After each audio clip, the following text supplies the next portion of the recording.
Computer. So hello to everybody in the future who's watching this. Today we're doing the sub-industry spotlight on affordable housing with Shreya Singh. Very excited. Shreya, I'm gonna get it kicked off by asking you just to introduce yourself very high level and briefly, your name, your title, things like that. And then I'll go to the icebreaker. But just start by saying hello and introducing yourself. Hi, good morning, everyone. My name is Shreya Singh, and I am a Senior Development Associate at Related Midwest. I am on the affordable housing team and am primarily focused on development of it. And so, what that means is working alongside the city and state agencies to finance our affordable housing deals and finding ways to deliver this product to the market. My primary projects include the acquisition and rehab of 100% Section 8 project-based Section 8 housing that could be family or elderly. And also in Chicago, I have the unique opportunity of working on mixed income development projects. So I co-lead the redevelopment of Lathrop Homes, which is a community located on the north side that is owned by the Chicago Housing Authority. But when we close on our financing, Related and our partner Bickerdike take over and rehab the buildings and operate the buildings as mixed income. Amazing. And I am personally invested as I like grew up down the street from Lathrop Homes. So it's been so cool to know somebody on the inside of this whole project where they're reinvigorating and revitalizing and improving these really cool classic Chicago. It's part of Chicago history, right? So I'm glad they weren't Mhm. all torn down, and I'm sure we'll get into that more. Yeah. Um, but my icebreaker question that I ask everybody, what did you want to be when you grew up? Did you want to be a senior development associate in affordable housing or something else? Uh, I wish that was my dream when I was a younger woman. When I was growing up, when I was like just very young, I really wanted to be a Bollywood actress. And I just have this vivid story of, or memory of asking my grandfather, who would travel often from India to the States. Uh, and when he would take vacation in India, he'd always say, I'm going to call Bollywood. Like, I'm going to call Bollywood and get you hooked up. And every time he would come back, I'd be like, did you call Bollywood? Thinking that it was a person and not like this whole industry about making movies in India. Needless to say, he did not call Bollywood. And so now here I am as an affordable housing developer in the US. Awesome. But I appreciate though from an early age networking. You saw Yeah, the connection and you were like ready to work your network to make it happen. Have you ever talked to Goldie about this? I have not. Because Goldie will sometimes say when she was growing up, she wanted to be the next Barbra Streisand, but she couldn't sing or dance, so that she had to go into real estate. So I feel like you both have a similar path from Yeah. dreaming of the stars. Um, okay, so my next question that I ask everybody is a really, I think, a good one to start with to level set. I think, honestly, I think a lot of the women on this call, at least right now, maybe in the future, are very interested in affordable housing. But for anybody who's not, explain it to me like I'm five. What is your job? Yeah. That's a good question. I think a lot of people, when they think about affordable housing, it is development oriented because they see the buildings and they wonder, who's the person working together with all these different stakeholders to bring this complex project to life. I think what's important to recognize is there's so many stakeholders on these affordable housing deals. Often, we joke at our office it's like a Herculean effort or feat to get a deal closed. And so some of the stakeholders vary from our low income housing tax credit syndicator, our investor on the lending side, or our lender on the debt side. We have development personnel that we work with at the city and state agencies who review our financing applications and make sure that it's appropriate use of resources and that we're following and abiding to the priorities that they've set. I think at a more granular level, A lot of affordable housing includes community advocates. Um, it also includes a lot of organizations that provide services to the residents who we work with. Um, and then there's, of course, like the property management component. So working together with our property manager or compliance team to make sure that we are abiding by all this complex regulation that exists on our projects. Um, so, in my role specifically on the development team, I'm often viewed as the quarterback. So, bringing together all these different stakeholders to get to a closing, but working on the financing, talking to our low-income housing tax credit investor or our lender to make sure we can finance our deals. Working with third parties from appraisers to P&A inspector, physical need assessment inspectors or phase one inspectors to make sure that the property or asset that we're trying to redevelop or develop, uh, that we know a lot of the assumptions that are being made and can validate them. So it's really being the information conduit and then passing that information along to the right person to get ideally to this outcome where we close a deal and we can rehab the project and deliver affordable housing units to the Yeah, city or state. awesome. And I can speak firsthand to the Herculean effort of getting so many people together to close a deal because for my 30th birthday, when we went to Tulum, and you have to take a shuttle for like an hour, 2 hours, I don't even know, from Cancun to Tulum. Shreya's in the shuttle on her computer with a million people getting a deal happened. So shout out to Shreya for both making the deal happen and making my birthday happen. But that was it's a lot of people, like It dozens is. of people, right? And I think that's what, so in a traditional market rate deal, if you have an asset that works economically and you have your debt and equity partner on the deal, that's pretty much it. But on affordable deals, you could have like 30 to 50 people involved. Um, and so it's just a lot of coordination, as Kelsey was alluding to make sure that we get to that end goal. Yeah. I also just want to clarify what affordable housing, like if Yeah. we if I could Please. just define it. Yeah. Um, so uh, so affordable housing is a specific type of income limit that we are building housing for. So in Chicago, the area mean income is 112,000. We are targeting folks. We are targeting provide housing for folks that make 30 to 60% AMI. So of that 112,000, we are trying to house families that make between 30 to 60% AMI, and then they have to qualify to live there. And often, like this is where it's a very arduous process. Is a traditional market renter comes in, says they want to apply for a unit, income, will provide a little bit of information and then be approved. On the affordable side, you have to like bring your pay stubs, uh, disclose if you're getting money from your aunt or uncle.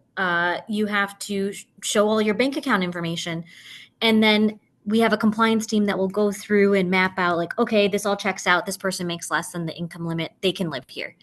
And there's so much back and forth. And so often our affordable units are a little bit, it's not that there's not enough demand, it's just the process that exists. It takes so long to get through it that it's really illuminated for me how broken I think the system can be, because this is someone who really needs housing, but they have to be so involved to get their housing. And often these are folks that have scarcity of time. They can't come back multiple times to fill out an application or provide their information. Um, and so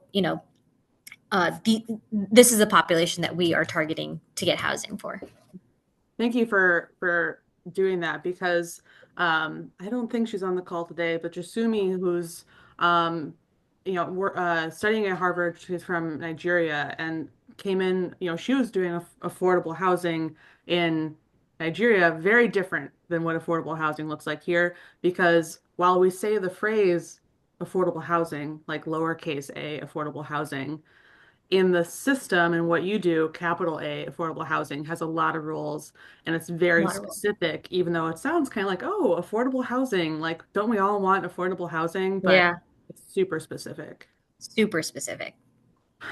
And another thing just to touch on quickly, as I think everyone here knows already, but you know, and you touched on it as well, the idea that affordable housing is an asset class that you can work on from a lot of different ways. But Shreya comes in from the development side, but I feel like you also kind of do a bit of maybe property management isn't the right phrase, Shreya, but you have kindly invited me to like events happening at Lathrop Homes, and you seem really involved in the community. Can you talk to like how you both are on the developer side in the, corporate office, but you also are out there with the people doing events?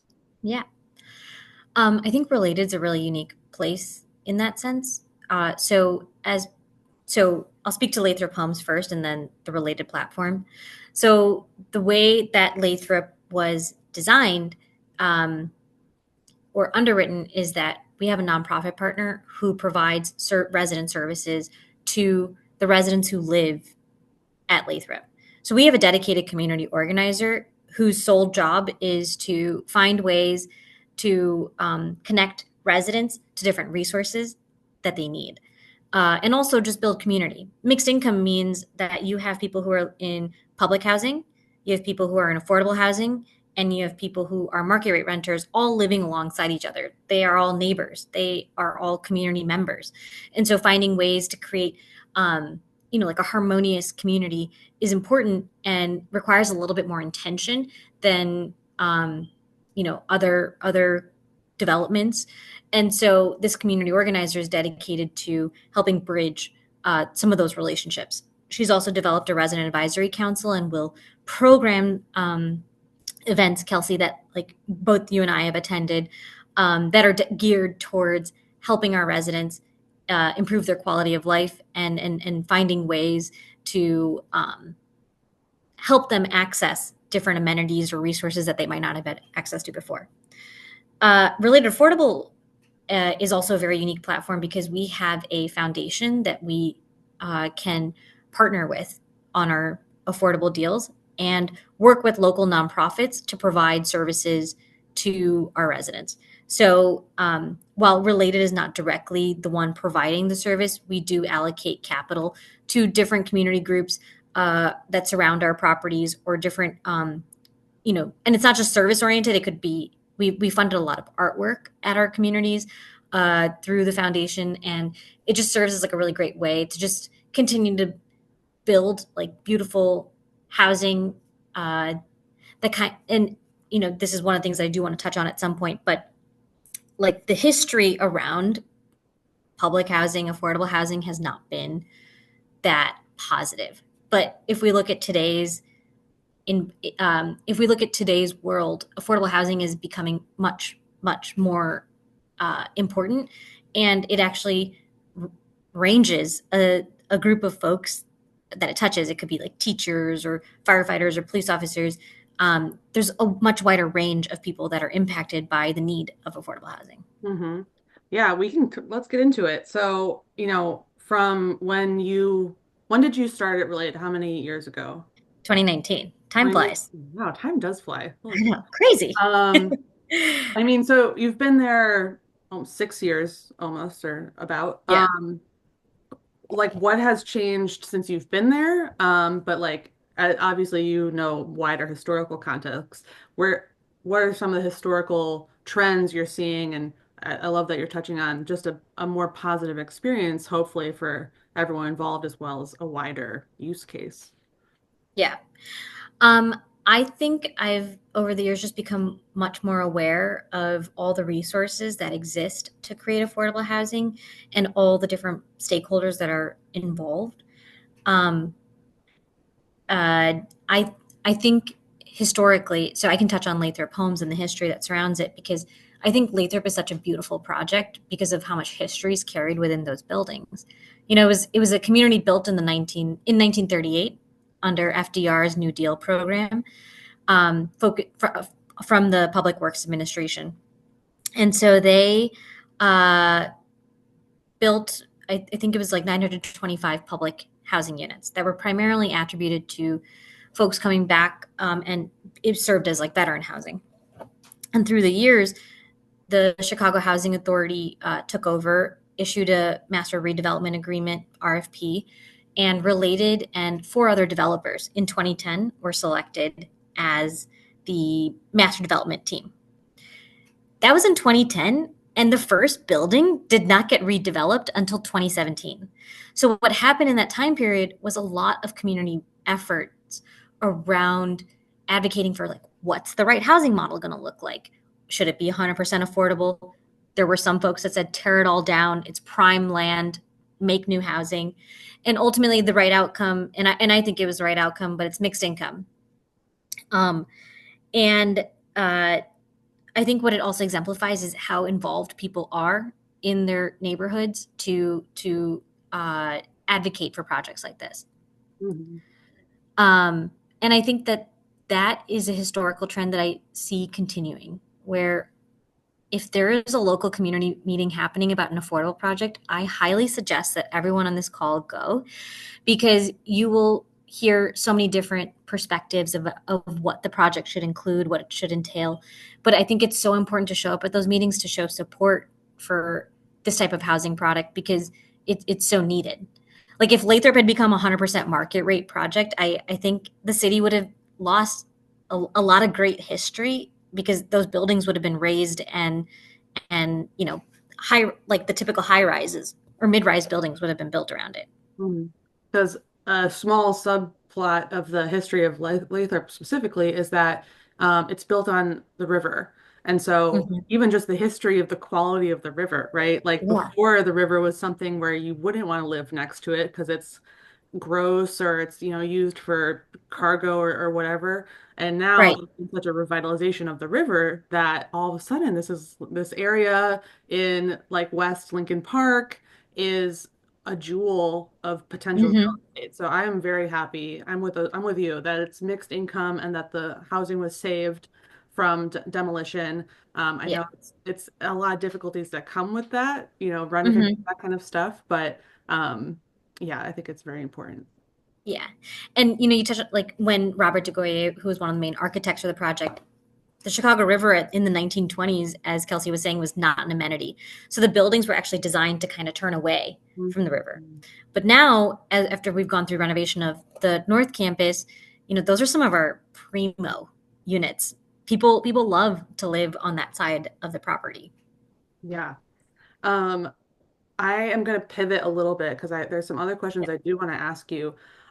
Like, how did you get this job? I think, a lot of scholars, alumni, they're graduating grad school. Shreya went to University of Chicago, and it must have been around the time you graduated that you got this job. So how did Mhm. you, because you weren't always in affordable, right? Not at JV. Mm-mm. So how did you get into this Make place that transition. and where Yeah. you go for it? Um, so I am a really big believer that hard work meets opportunity and creates good luck. So I would say that, my initial background, I graduated from Michigan, go blue, undergrad. I worked at JP Morgan in their asset management team for about 3 years. And what that experience taught me was, like, you really got to find a job that you like, because I did not like my job there. But it taught me how to navigate a corporate environment, and gave me a really good start in my career. uh, while I was at JP Morgan, I was living at home. My parents have a small mom and pop real estate business, that focuses on renovations or rehab of single family to a 2 unit building. And while I was living at home, I would help them on the side, on the evenings or the weekends, like go collect rent or put together a spreadsheet about, you know, the property rental income or the expenses, because my mom does everything by hand. Mm. And so, like, helping them with some simple tools, you know, and getting out to go see the real estate made me realize, this has always been in our family, but I've never really been aware of it. But I really enjoy the tangibility of it. I enjoy, you know, going to a resident's house and interacting with them. And I want to do this on a much larger scale. So I joined a company called JVM Realty, which primarily focuses on investing in Class A and like B plus multifamily real estate assets. It's a traditional private equity structure where they raise equity, will find the asset, place the debt, and acquire the property, hold it for a couple of years, and then sell it. While I was there, I was hired by this man named Whit Anibli, who I am forever grateful for because I think he really helped mentor me, taught me the basics of real estate underwriting, and supported me in my application to do school part-time at University of Chicago. And he also was one of my writers for a recommendation letter for the Goldie Initiative. So, without him, I would not have been able to, have this real estate career that I have now. Because while I was at U Chicago doing school part time, I was taking classes at the Rustandi Center, which are focused on social impact. And I was like, I wish there was a way to connect real estate with this social impact aspect to it. I enjoyed the private equity approach of, raising capital and making a lot of like money for JVM, but I didn't find it very interesting. Like it was very cookie cutter. So I was a part-time student, and there was another Goldie scholar, Trisha Montry, who was in the full-time program, and we would often talk. And this is why, going back to Kelsey's point, networking is really important. But in networking, it's more so sharing about what you're interested in and letting people know that that is what you're interested in. Because with that, they find ways to help you. And Trisha helped me because her classmate, Charles, had an internship at Related Midwest, enjoyed it, but turned it down because he wanted to go start his own business. And Trisha was like, "Oh, he was on the affordable team. He's not taking the full time. They need someone full time." And she referred me to Charles, connected me to him, and then he referred me to the job. And I think that's like such a good example of how, I was lucky, but I had like put it out that I am very interested in this. I don't know how to really get there, but I'll see what happens. And it all takes time, but all the puzzle pieces started to come together at that juncture. And so then, yeah, I joined Related Midwest in 2019, and it's truly been a dream job. The organization is fantastic in terms of the platform it has in Chicago and how many projects we're involved in, whether they're market rate or affordable. But I also, you guys, get to work with, some of the best and the smartest people. And I work for, as we all realize, the real estate industry is pretty predominantly male dominated. I work for a woman named Sarah Wick, whose name kind of sounds like a superhero. Mhm. But she is like the leader of our team, and I've learned so much from her, from working with her, and I'm just grateful for the opportunity to be at Related. Yeah, that's awesome. And I do have to give one quick shout out. Speaking of networking and the connections that get you there, Shreya invited me to a Illinois housing fundraiser. What was the Landmark Illinois fundraiser, something like that, where I Oh, met Ann yeah. McKenzie, who's development director at the CHA, which is Kaylee Pillinger's mentor Oh, right now. So, very um, nice. shout out to networking and all that, because I do think a lot of scholars and obviously people in general feel frustrated with just the blind resume sending and going nowhere fast. Um, Mm, but it's so helpful to have, even like you had like a few degrees of separation, right. but even just somebody to kind of sneak you in. And what can you remind me? You said hard work plus blank. I think hard work meets opportunity and brings good luck. Yeah, I love that. Um, and I think the thing about networking, which I find to be important, is you have to talk about what you're interested in versus going out and saying like, "Hey, I really need a job," and Mhm. that's okay to say, but I think it just like yields better results when um, it's more of a conversation about like, what are you interested in, why are you interested, Mhm. what, and it starts to make the other person think about like how can they help you. Whereas I need a job comes across as very transactional. And I think sometimes that can maybe be like a little off-putting, Mhm. but if you share your interest, I think that sticks better with people. And then when you're top of mind like that, and through other conversations, you get connected to the right opportunities. Exactly. I'm going to ask you a couple more questions, but I'm going to Yeah. open it up for questions from the women on the call right now. So get your questions ready.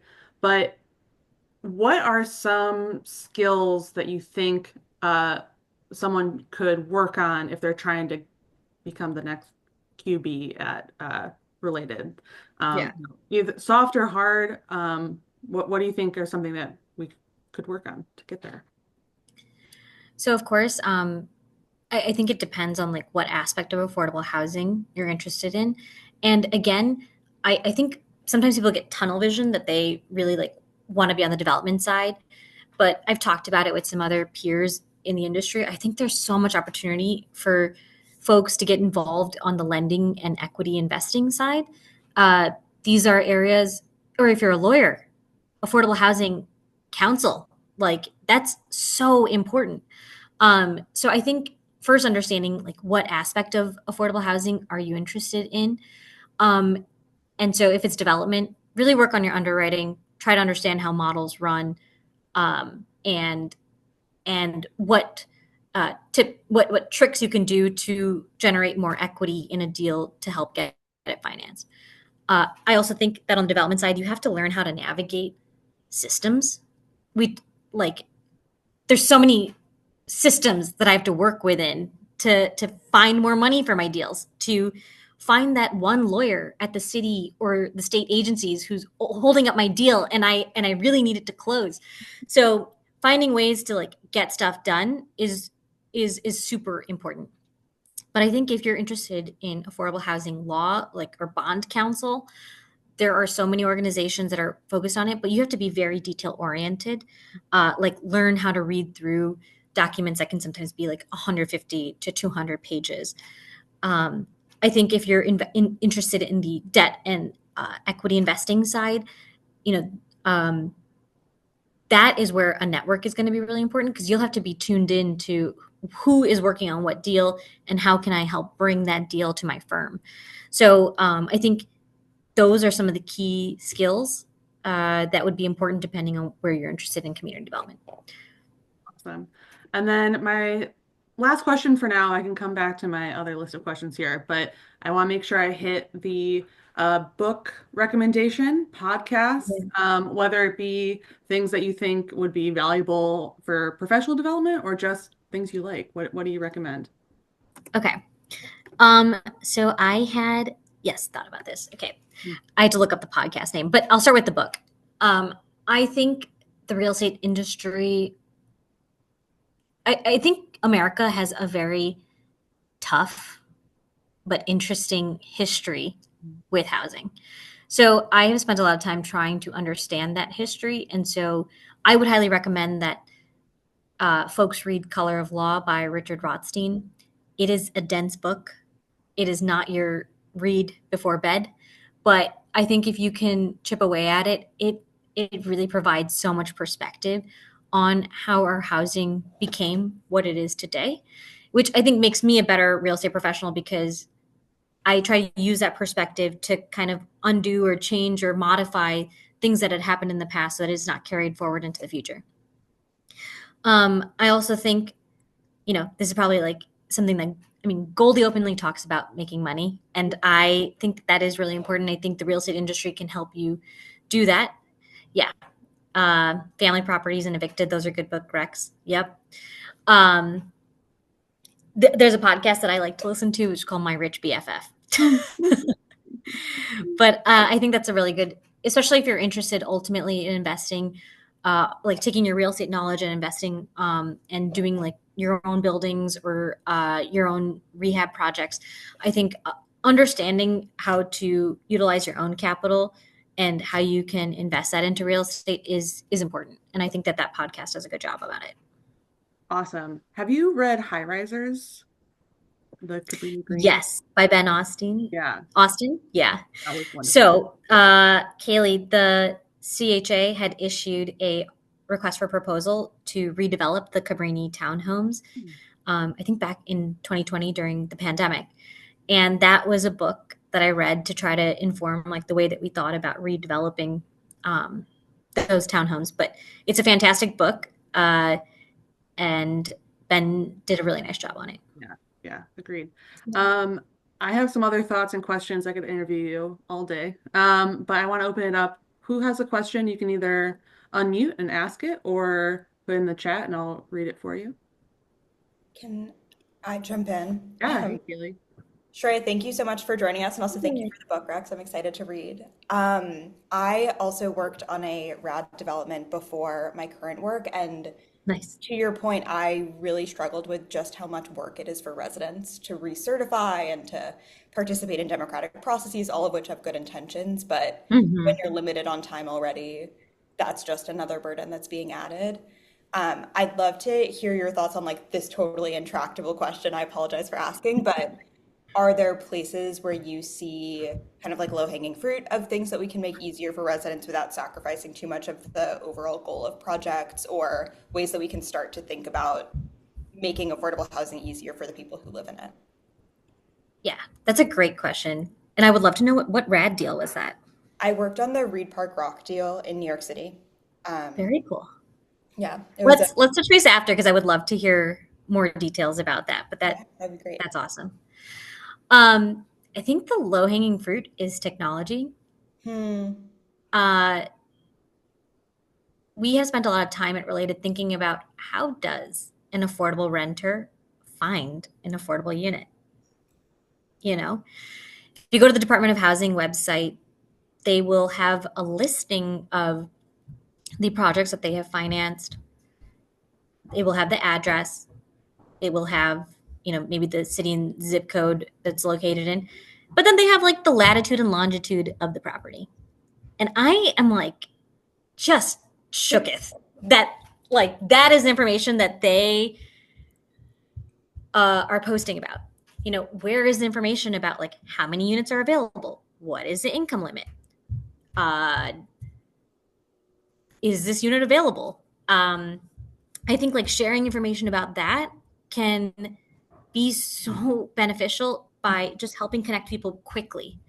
Right now, a lot of folks find affordable housing because it's like all word of mouth. It's still so old school, and I just think that our the way we do affordable housing, we just need to share the information better because there might also be housing opportunities for people in different neighborhoods that they're not exposed to because they don't have a friend or family member in that community. Um, and so I think if there was a way to like centralize that information, uh, I think that that would really help unlock a lot of this pressure that's sitting on affordable housing um, in our Yeah. society. Yeah, yeah, Thank you so much. Yeah, Yeah, I great to see it. I feel like prop tech is moving so much in other asset classes, but yeah. I'm saying it's like, do you feel like it's lagged behind a lot versus the average market rate user who's going on to Zillow or whatever?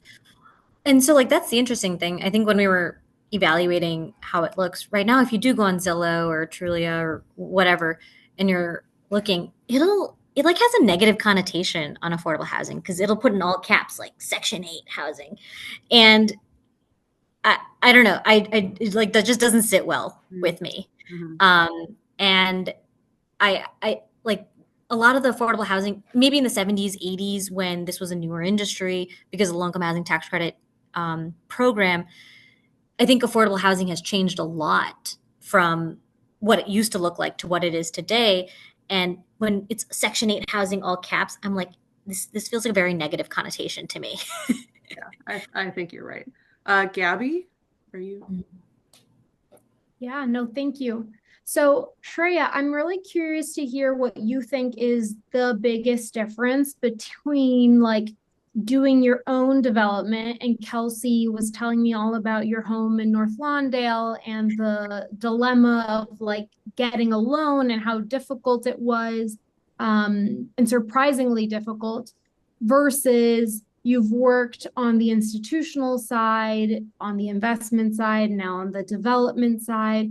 And Number one, do you ever think about doing your own thing as a developer full time? Are you sort of starting to build that as your side hobby hustle now? And what would you say is the biggest difference, like on the day-to-day work side of things? Yeah. Coming in hot with that question. But that's a really good question. So I just contextually, I did buy land in the Lawndale area, like Lawndale, East Garfield Park area back in 2015. And Mhm. I did not break ground on my first project until 2017. During that time period, I was just living at home, building up equity because I think it's really important to just be able to have that cash on hand to invest. Um,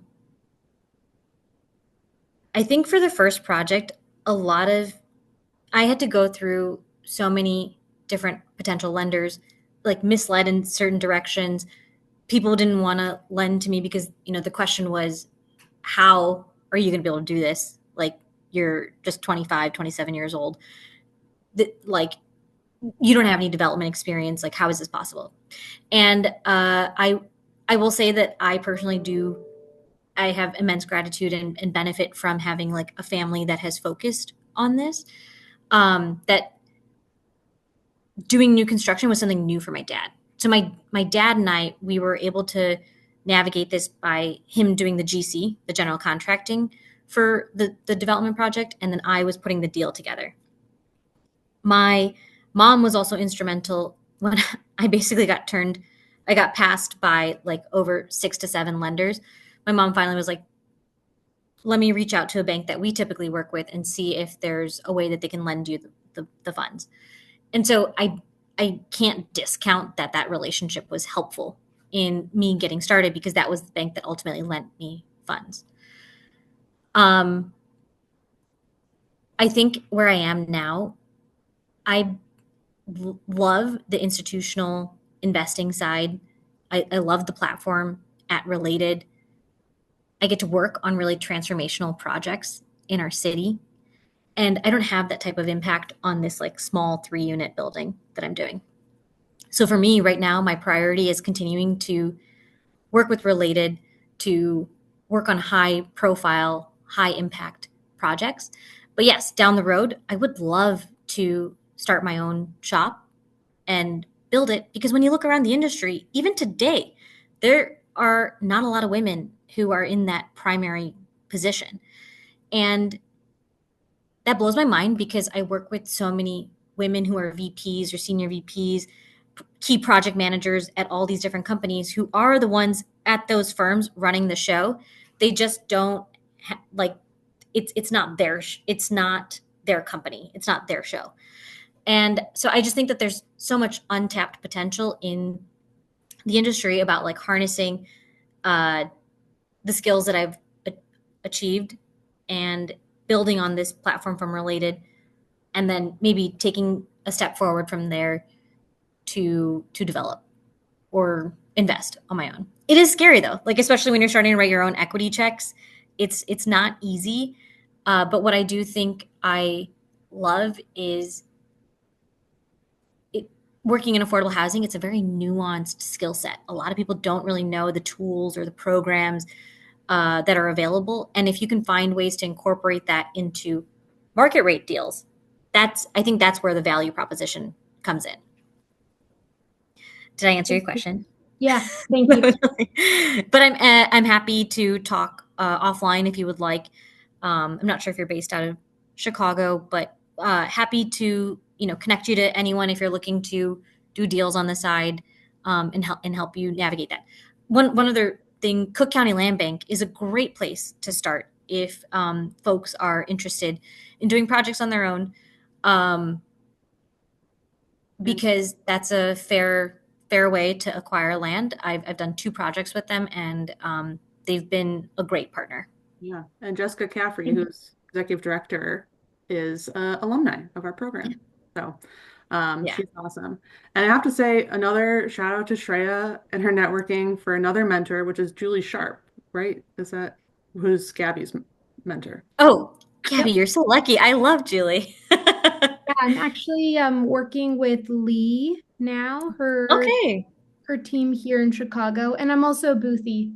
We connected what feels like ages ago, and I probably like look different, my hair looked different, but I remember you saying to me, quote, like women are such better stewards of capital. Like, why aren't more of us doing this? And I think about that all the time.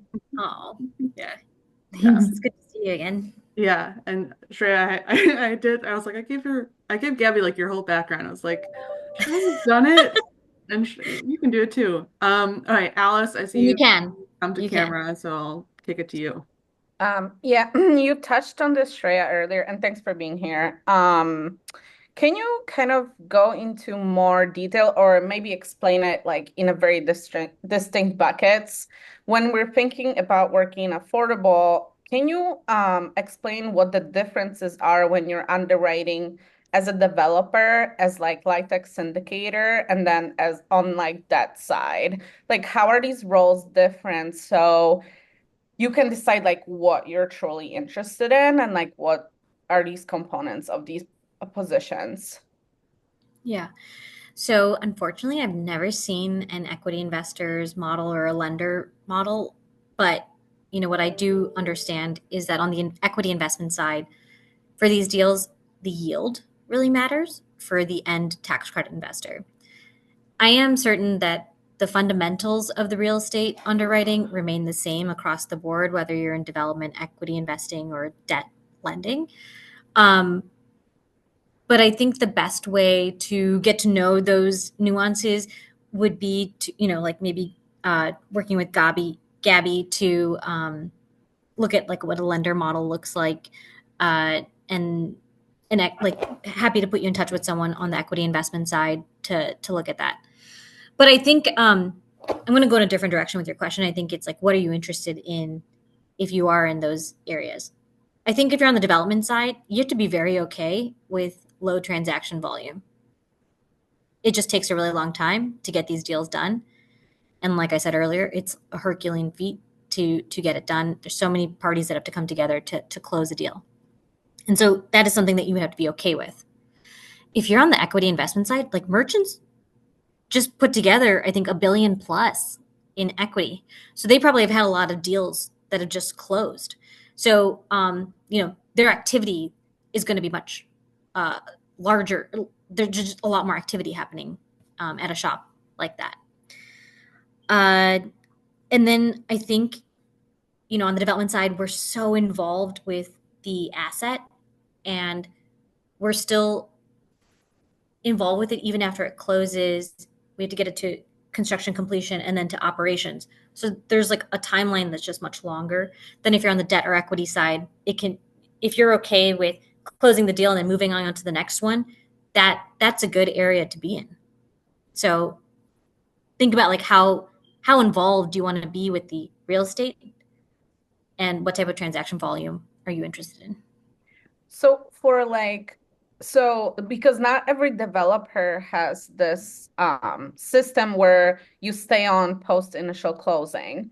So from your experience, like how much are you actually doing post initial closing? Because obviously you're not doing inspections or anything like that, but like what are the tasks that you are still involved in up until conversion date? Yeah.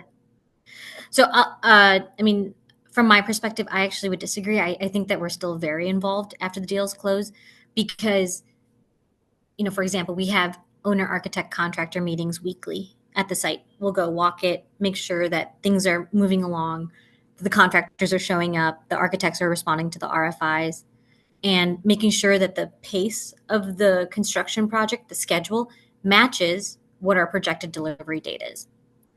Because in the LIHTC world, if we say we're going to deliver a project in 2025, we better make sure that we hit that completion goal. Because if we don't, we're going to lose equity. We're going to lose a funding resource. And as a result of that, there is a lot on the line because these deals don't get capital of this extent until the next 15 years when the deal goes through a recap. And then in terms of how involved, the conversions for these affordable deals from the construction sources to the permanent sources, that is a heavy lift as well from my perspective, because again, you have to reinsert yourself, get all these documents back from people, get all the construction closeout documents, get the information from your auditors and your accountants, and put together that 8609 form that eventually gives you your low-income housing tax credits. Mm-hmm. Thank you. And if you want to chat with anyone on the equity or debt side in affordable housing, I'm happy to connect you. Thank you. Scala, you've come onto camera. Hi, yes, sorry. I'm going to a conference in like 13 minutes. So I'm just doing my makeup. It looks great. Thank you, I appreciate it. But no, thank you for this conversation. It's super eye-opening. I actually just started an internship with the finance and acquisitions and preservation team at the Community Builders, and I'm super excited about it. It's my first affordable housing related internship that's not just specifically acquisitions, but in the financial realm. But I appreciate you helping explain like what pieces of affordable housing that we can get involved in, and I'm kind of using this internship as a way to figure that out. So that's helpful. But slightly different question. I am researching affordable housing preservation and specifically like that 15-year like LIHTC, the requirements. What happened? I'm just trying to figure out like what happens at that 15-year mark, and what are some like things that you see, I guess, in related to affordable in the development side. I'm not sure like how involved you are in that or what parts you play if it's a project that you would help from the very beginning or not. But yeah, I would love to hear more about that. Yeah.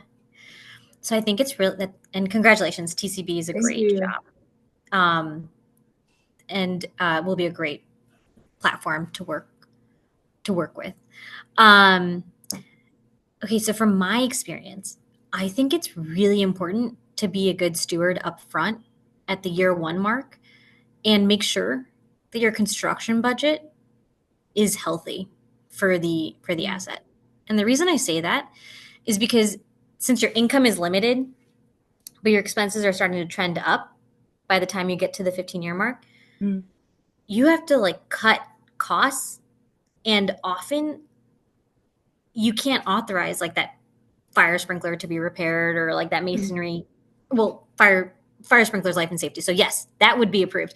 But like aesthetic things can't be improved. And then I think that that's where we feed into the narrative of like affordable housing might not be beautiful or well taken care of. And you have to wait until the 15-year mark to then have your next big capital investment. And 15 years sounds like a long time and it does fly by, but a lot can happen to the property. So I think making sure that your upfront investment and the way you've structured the deal is really important. At Related, we typically try not to take a lot of soft funds on our deals. And the reason is because it eats up a lot of the residual value of the asset. And so we try to finance a lot of our deals with like 35-year amortization versus a 40-year amortization schedule. We also will try to maximize as much as we can on how much equity we can generate on the project, and just to find ways to avoid taking soft funds. Because soft funds, they kill the back end value of the asset. But I don't know, that's probably a little bit more detailed. No, that's really, I'm doing this for my project, so this is actually really helpful. Now I kind of have a bit more verbiage to research. I appreciate it. Yeah. Thank you. And happy to connect you to Michael Kaplan or Sarah Wick, who I work with regularly. They have, many more years of experience than I do. And they've done more 15-year recap type of deals if you need more insights. But I think really upfront, the key to good 15-year recap is not a lot of soft funds, good capital improvements upfront. Awesome. Thank you so much. Yeah, I love that connection. I'll email you. Okay, perfect. Linda or Stella, do you have any questions before I maybe do one more. Quick question on your last response, Shreya. Thank you so much again for sharing with us your thoughts. But what is a soft cost? Oh, soft funds. Oh, sorry, soft So fund. yeah, no worries. It's different than soft costs. So soft costs are like architecture fees, third party fees, capitalizing real estate taxes or insurance, stuff like that. Soft funds are a development subsidy. So during COVID, there was a thing called ARPA funds, and that functioned as capital that would fill the gap in development deals on the development level. Um, and typically, these soft funds have interest that accrues. It's not paid down; it accrues. And so, something that's $100 in 15 years will be like $500. And so Okay. you have that much more that you have to like pay off or restructure to redo the next recap of the deal. Got it. No, thank you. That's really helpful. So, Can I Billy, ask you've one come more back to. I Oh, have a question. Thanks for speaking with us today, by the way. So I'm going into affordable housing law. I'll be at Applegate and Thorne Thompson next Oh, year. nice. Yeah. Okay. And, I would just like to know, like, from your perspective, like what makes a good counsel to interact with and like what things you'd look for when like choosing counsel to work with. That's awesome. Are you going to the Chicago office? Okay, perfect. Are you working with Bennett Applegate? Oh, nice. Okay, yeah. So he's our counsel on Lathrop. So small world, and congrats. That's a great shop to be a part of. Um, I think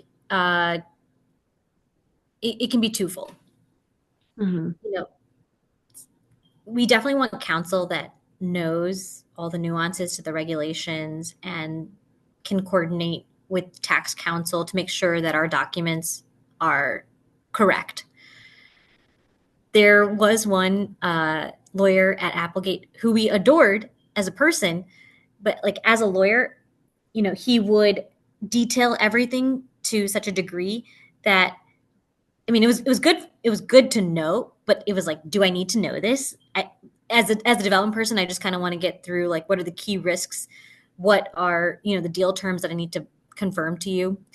But I felt that if I ever did a deal with that guy, I mean, I would be completely covered because I know he had been so detail oriented that he'd studied it. But given just how many documents we have to review as a deal person, like if you could just be really pinpointed about like these are the key risks that I see, this is the deal info that you need to confirm for me. That helps me on my side. So making sure that you have that.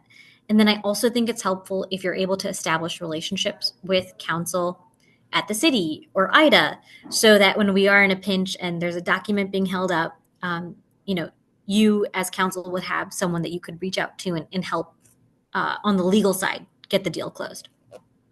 Right. Yeah, Yeah. that makes Mhm. sense. well, we're almost at time. Shreya, do you have a few more minutes, or you have a hard stop at noon? I have a few more minutes. Okay, well, if anyone needs to hop off, you're welcome to if you need to go to a conference like Scala, but I know Alice at least had one follow-up question, so we'll go a little bit longer on time here. This might not apply to many people, and maybe the way I'm looking at this comes from a different perspective. But sometimes I have a hard time reconciling my feelings for the work that we do and what's happening. So, like, because I work on the government side, I get to see like hundreds of projects a year, right? Mhm. And some of them come from like big boys like Related, right? Some of them come from very small developers who are just starting out. And sometimes I'm just having like, especially if it's like high profile deal, I have feelings that I don't think I should be having, sitting in a chair of like working in affordable because I'm having a hard time deciding like, for example, 400 Lakeshore. Like I understand it's creating a lot of new units and a lot of affordable units, but it also like required IDA to issue a lot of funds Mhm. where like some developers don't get the same chance or get shortcutted on their soft funds from the agency. And it's because they don't have the same push as like Related does, because their deals tend to be smaller or in different locations, just because they can afford different things and they're not as built out yet.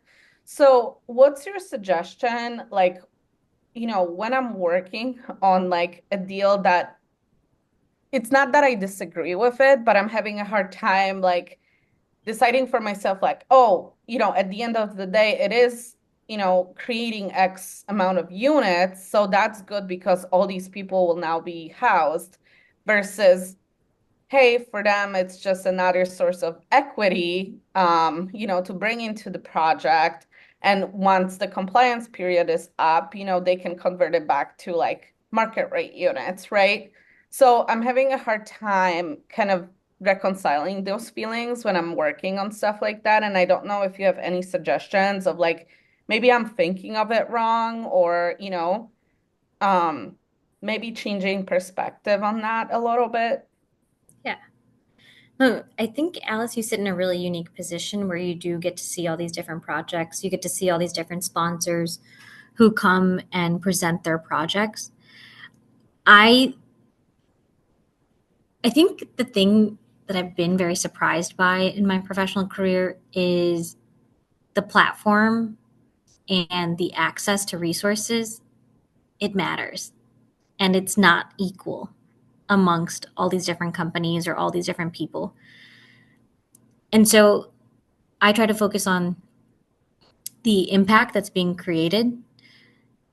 I recognize that Related, for example, at 400 Lakeshore Drive is going to be delivering 20% affordable units, and it was a heavy lift by IDA. But it does become like a marquee project in the city that other folks could develop and develop housing in in communities that have a dearth of affordable housing. One of my qualms with the low income housing tax credit program is that they give a basis boost to areas that already have enough affordable housing, like a qualified census tract site on the south or west side of Chicago. In my opinion, does not need more affordable housing. They need market rate housing. So I think the unfortunate reality is it will never be equal, because I think these institutions, whether they're big or small, it all depends on who they know and how they can structure these deals and get it done. And it's unfortunately just like a reality that we have. But I think what's nice is that none of it is malintent. It's just a different way of of getting to that end outcome. I think, maybe, even internally within my own department, we feel differently on this, just because also when underwriters and market research, they focus on different things than the debt side. So we are trying to see where, like, if we issue a 40-year loan, is that going to get paid off? And unfortunately, in areas where there's like 2,000 people living in a town, like that's not a good investment, probably. Like, like we don't know population growth trends. Like it's not as easy to assess these projects. So, on the debt side where the money is limited, we tend to go into the markets that we know better or that are like well developed. So we have some kind of security that like people won't just disappear out of there, right? So I think like that also, creates that internal disconnect for me where I'm like, well, I'm just assessing like financial feasibility and that's about it. Versus, everyone else at the agency is thinking like, oh, like where is it truly needed? And like, like what are we doing like to house certain populations in different areas? So I think that's like where like some of these feelings are also coming through, where like Yeah. just my assessment is very different from like the general process, right? Yeah.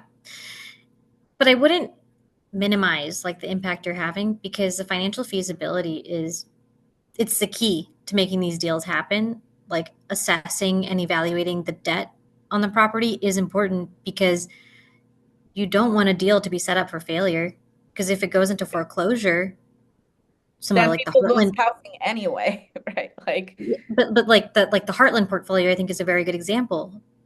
The Heartland, I forget I think it was Heartland Housing. They primarily focused on SRO type of developments and unfortunately over leverage and have now foreclosed. And now the city is dealing with these properties that have very complex regulations, have a very tough tenant base, and need to find a new owner for it. But like if the underwriting had been completed up front correctly, I think the outcome would have been different. And so I think it's important to have people like you who are focused on something that might not seem so interesting or impactful, but it is the crux of what makes our deals financially work. That it is a very high impact type of role. I also have one more thing that I would like to just highlight. I think, going back to your earlier question, I think in housing, there are so many competing priorities about how to get things done.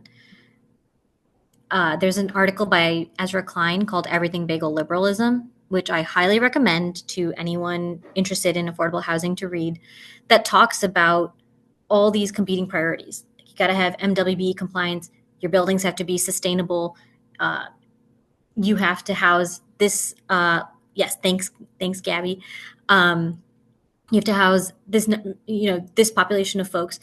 Where I think if we just had this one mandate, we just need to build affordable housing. I think you would see a lot more activity get done because you wouldn't have all these competing interests come into play. So going back to your earlier question, I just think big or small developers, however they get the deals done, it's okay in my books because they are trying to operate within all these constraints and competing priorities to deliver housing. There'd be many more players in the mix if all these other requirements didn't exist. So it's very difficult to get affordable housing deals done, and it just is. I'm always just happy to see projects close and deliver the units. Awesome. As am I. Well, we're over time. I just want to say thank you, Shreya, so much for taking the time out of your busy schedule. Yeah. Obviously, everyone here who tuned in got value from it, but I'm excited to post it onto Goldie Central for all of our future watchers too. So again, thank you. Thanks, everyone. And feel free to reach out if you guys want any connections or want to meet in person. I'm based out of Chicago. I'm just going to drop my email in the group chat, but it was so nice to see everybody. Have a lovely weekend. Thank you. You too.